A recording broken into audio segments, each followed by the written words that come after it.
everybody? I'm Jermaine McKill, your favorite sports analyst with my favorite co-host, James Jurwitz. And y'all finna get served with J&J Sports episode 78, man. Got a very special guest on the show this morning, and I'm gonna let him introduce himself. He a Packers fan, but we're gonna get into all that. You feel me?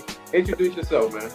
What's up, everybody? My name is Reginald Johnson. Everybody knows me by Noonie. I'm Major Marino, and I am a host of the Flats podcast. You can catch every Thursday on Facebook Live.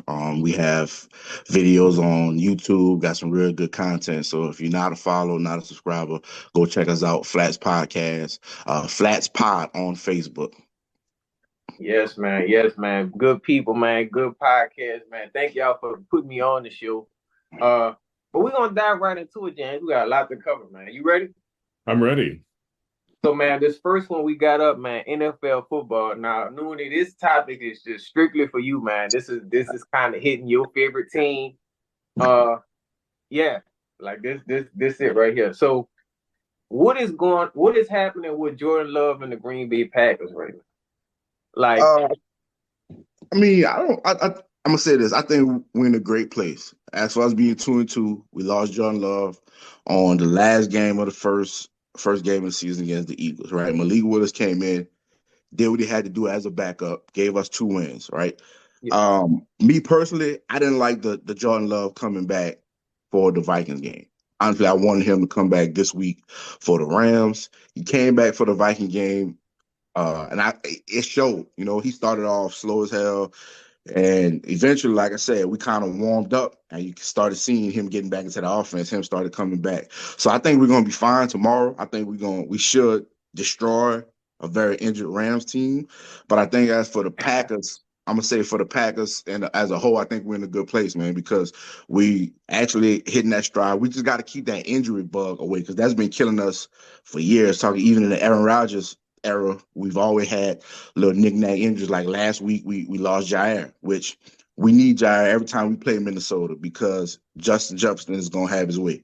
Yeah. You know, so, and typically, I mean, if you look at the stats, when Jair is on Justin, he shuts him down. So, you know, us missing him last week, that kind of hurted us earlier. But like I said, we started to come back, man. We started to get that feeling. Jordan Love started to warm up, so I think he'll be fine. Just pray he don't get hurt again. Pray he don't tweak that knee.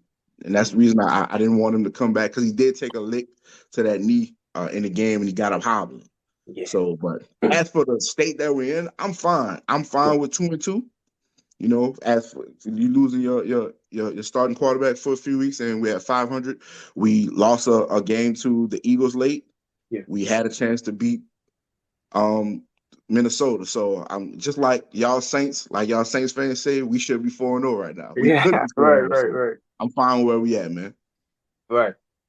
And I kind of wanted to get into his injury a little bit, James. I'm gonna start with you. Like, what are y'all thoughts about just that play in general? Because I mean, I'm gonna be honest, man. I feel like it was intentional to me. But James, I'm gonna start with you, man. How you felt about that play? As soon as I heard about the injury, I was really disappointed because I wanted to see how Jordan Love did this season. I was really kind of looking forward to that. He did some work on the Cowboys back in the playoffs, and that almost seemed like it was going to be a big preview of what was to come. Yeah. I mean, I think it sucks, you know, the fact that it happened to him so early in the season, especially with the performance he had last year, James. I mean, man, this was kind of out of nowhere. This was unexpected. But, you know, when you think about the Eagles and their defensive, just their whole defensive team, man, they tough. They some animals. I'll say this. Honestly, I don't think it was intentional. You know, it's football, so things gonna happen, and it's the last play of the game, so you scrambling, you trying to do everything you can to stop that Hail Mary pass, and I don't think it was intentional at all. He just got caught in a bad place. Yeah, like I seen the actual replay and seen it in slow motion, and I instantly thought everything in his knee popped because you seen something in his knee popped in that slow motion. So I just knew it was over with. I just knew the season was done. But like I say, he only had an MCL sprain. Thank God for that. So we'll be back in stride these upcoming weeks. Yeah.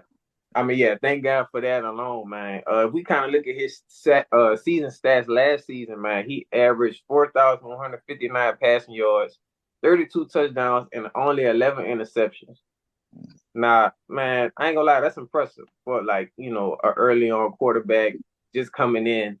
Um, Now we all know your Packers rival the Detroit Lions, and especially with the season they had last year and currently, um, seem like they're gonna have the same season from last year, man. First of all, how long have you been a Packers fan, and how do you feel about the two times you guys played against the Lions?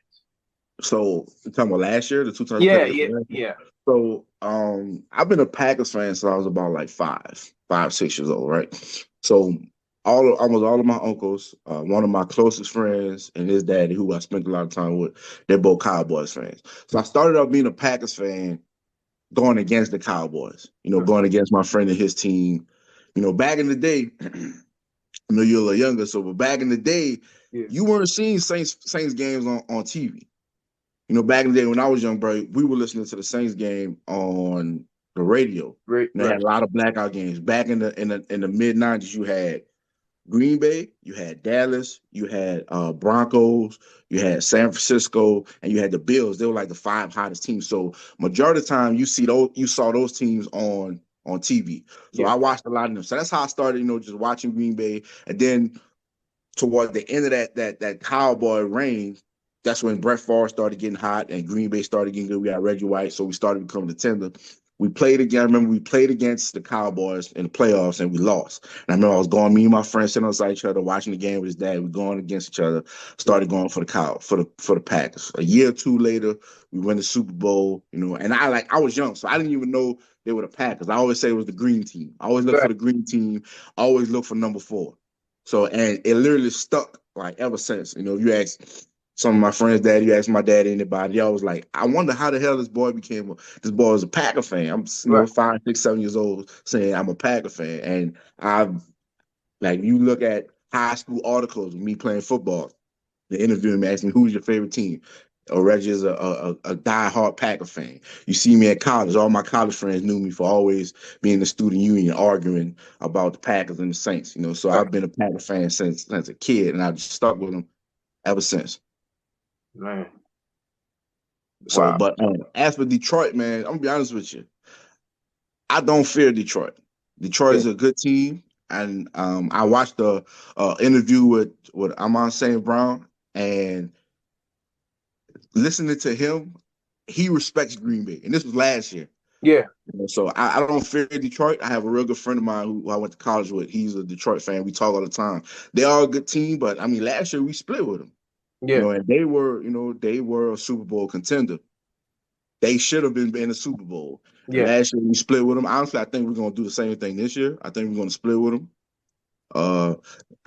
Minnesota's the team that I fear. That I feared. I ain't even gonna lie to you. What I'm gonna say before, I don't know what it is. I always feared Minnesota. Detroit, I think we're gonna split them. Chicago, I think Chicago is very overrated. I think Caleb Williams is overrated. I've been saying that since he was in college. yeah, You go to college, you go to USC. USC always has that prestige, always has that the Heisman quarterbacks. They always over, Matt Leinart. They always making those guys yeah. more than what they are. So I said that I didn't think that Chicago would be what they were on paper. They're beautiful on paper, but I could say that Minnesota and definitely showing what they did us in the first half last week. Minnesota is the team that I fear. To come to Detroit, I think we'll split with them again. Nah, facts, facts. But they are a good team. I'm gonna say that, and I definitely I'm be honest with you. I love Dan Campbell. I root for Dan Campbell because he's the Yeah, type of coach that I love. That hard head, hard nosed, old school, rugged coach. Look, we're not going by what the book says. We're gonna go for it on 4th down. We believe in right, our team. We're gonna try, and that's what I love about him. yeah, But just unfortunately, he's a Detroit coach. So right. Man, and kind of just to end us off with this Packers, man. Like once Jordan Love kind of gets back in his groove, man, against his injury stage, can he pass up Aaron Rodgers' status? Like, can he leave an impact like kind of Aaron did? Because we already know what Aaron did back in his day. Do you feel like he can be that next Aaron? if he wins Super Bowls. If he can bring us 2 Super Bowls, he will pass. I think he can pass. If he gives us about 10 years and wins us 2 Super Bowls, I think he can pass both Aaron Rodgers and Brett Favre. Now I'm gonna say this: Brett Favre is a big staple in Green Bay. Yeah. Been there 20 years. But the issue with Brett Favre, he only brought us 1 ring. Aaron Rodgers also only brought us 1 ring. If Jordan Love can bring us 2 or more rings, if he wins 3 rings in this time, he's what, 25 right now. So he Brady has showed us he can possibly play another 15 years if he wants. Yeah. 15 to 12 years. If he brings us 3 rings, I easily think he will be the top. It will be Bart Starr, Brett Favre, Aaron Rodgers, and Jordan Love. He'll be known as one of the greats. Nah, fact, James. James, what you think, man? Do you feel like he can be that next status for the Packers?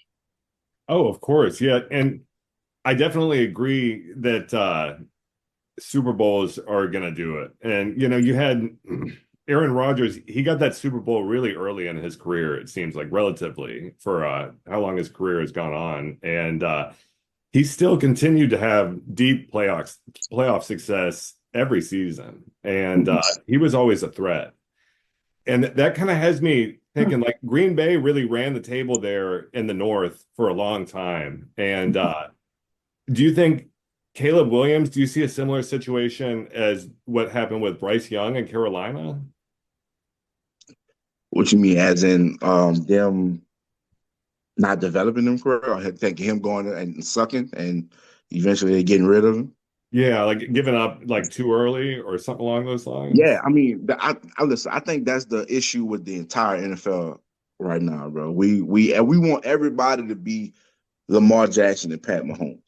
Right. The Green Bay has showed that the formula is right there. You don't have to get that guy in and instantly start it and be a starter. I think Bryce Young, he was done wrong. You put him in, he sucked. He plays bad, and you bench him. I mean, if you're gonna get him, I feel you either take him and you sat him originally and you develop him, just like Aaron Rodgers did. Aaron Rodgers sat behind Brett Favre for 3 years. Jordan Love sat behind Aaron Rodgers for 3 years and comes in and lights it up. Right. All right. So some quarterbacks, you're gonna have the Patrick Mahomes that come in and that they instantly prosper in that coach's scheme. All right. Some you may not. I think Caleb Williams, I think the Bears are like the worst organization for a quarterback. And it shows. I mean, they've never had a 4,000-yard pass. That just says it. I mean, even with Jay Cutler back, Jay Cutler is considered the Bears' greatest quarterback of all time. So I just think they are horrible at developing quarterbacks. And I think if they do stick with Caleb Williams for the next few years and he's not what he's supposed to be, I think they should stick it out and let him develop. Don't do the 2 years he sucks and we do like we did Justin Fields. Because you see, Justin Fields showing spurts right now in Pittsburgh to where a coach can make a big difference. The biggest example we see, Baker Mayfield. Right. Look at Baker Mayfield. Started with the Browns. He went to the Rams, went to a good coach, and showed real good spurts of him being a good quarterback, which ended up getting him the Tampa Bay job. And he's doing real good in Tampa right now. Actually brought his team to the playoff last year. So I just think, with the Bears, I think if they actually develop him, or if they actually give him time to develop, I think he'll be fine. I don't want him to be too good. Let him be decent, let him be a C+, B- quarterback. I'm fine with that. We don't want him too good. Right. But y'all let us know how y'all feel about just Jordan Love and kind of the Packers, man. Can he pass up Aaron Rodgers' status? If we kind of look at Aaron Rodgers' highest record, man, yardage, he had 4,643 yards, and that was his 2011 season. MVP season. Yeah. You know what I mean? And a lot of, like they can say what they want about Aaron Rodgers, man. He's a GOAT. He's GOAT. He's been that. You know what I mean? He's been that. And I'm gonna say this about that season. A lot of people, we went 15-1 that season. A lot of 4 quarters Aaron Rodgers sat because we were like really beating some teams. I remember we put up like 50 on Tennessee that year. So I think his yards, he could have easily touched those 5,000 yards. And you remember he had 46 touchdowns or 47 touchdowns and only 6 interceptions that year. Yeah. So he had one of the great seasons. But I just want to piggyback on what you say about him being one of the GOATs. I argue with my friends all the time. One of my friends, he's a ESPN stat head, so he's one of the he watches stats all day and argues with stats. But we were talking about Aaron Rodgers. I'm like, bro, I think Aaron Rodgers is top 5 all time. Me personally, I think he's top 3. I wouldn't mad if you say he's top 5. He's like, no, he's never won this and that. But I had to explain to him, like, bro, if you look at, they always talk about Aaron Rodgers losing the NFC Championship. Right. He won his first, right? Second, I remember we played the Kansas City. The Seahawks. Played the Seahawks. This was 13, I think. Aaron Rodgers was up by 11 points. We kicked the ball off to Seahawks with 4 minutes left. Aaron Rodgers never got on the field again and lost. Right. Seahawks kicked the field goal, scored a touchdown, and we ended up going into overtime. That's with the old overtime rules. They ended up getting the ball back first in overtime, scored, game over. Right. So things of that sort you can't put on Aaron Rodgers. And then everybody was talking about, Brady. If you look at the statistics, Brady's defense averaged 10 points, giving up 10 points in the AFC playoff championship, right? Yeah. Aaron Rodgers' defense averaged giving up 35. So his defense always let him down in the NFC Championship games. The only time his defense actually was there, I'm gonna say, was actually did what they were supposed to do was his last against Tom Brady. Yeah. That was the instance about us, kicking the field goal, and he never got the ball back. Tom Brady went down, ran the clock out to where him and Matt LaFleur got into it. He was trying to go for it for the touchdown, and they kicked the field goal. So I was telling people, like, his defense has always let him down for the most part in those NFC Championship games. So, and we hold that against him instead of looking at, like, okay, this guy has done what he's supposed to do the majority of the time, but he just hasn't had the team around him. And football, more than anything, is a team sport. You have 21 other guys that you have to depend on. So, but we just gonna acknowledge that. I love that you said that he's one of the GOATs, because he definitely is. I don't think people give Aaron Rodgers the accolades and give him the appreciation that he deserves. No, definitely. That 2010 defense was fantastic. Do you think after the Super Bowl they lost a lot of people, like free agency and trades? Well, that's always been Green Bay's issue. All right, that's always been our issue with our OGM. We've never went out free agency. I mean, you look at it, Charles Woodson probably was our biggest free agent that we got in the past 15 years. Well, I would say before our new GM.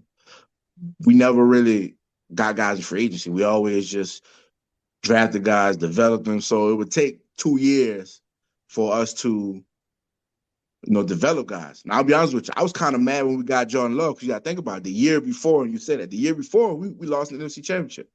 And then it's like, okay, in the draft, you should go and try and draft what we need, to draft our weaknesses that we've seen in our games to get us back to the Super Bowl. We ain't got a quarterback.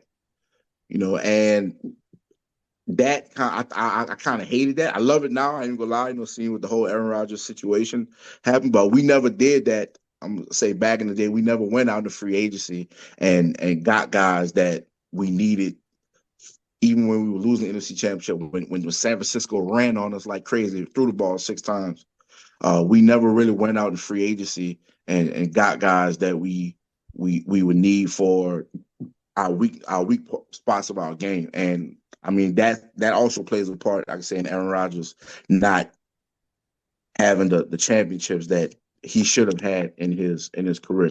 Because we would lose guys, like you say, we would lose guys to free agency, or we would lose guys to just retire and things like that. And I think we never really replaced them like we were supposed to. Yeah. But yeah, for sure, man. We're gonna keep y'all updated on just the whole Packers and Aaron Rodgers. But like I said, salute to Aaron Rodgers. Like I said, he with the Jets right now. We're gonna see what he do with the Jets. And we're gonna go from there, you feel me? But we're gonna get into the sports news of the day. J&J Sports coming to y'all with more in 2024.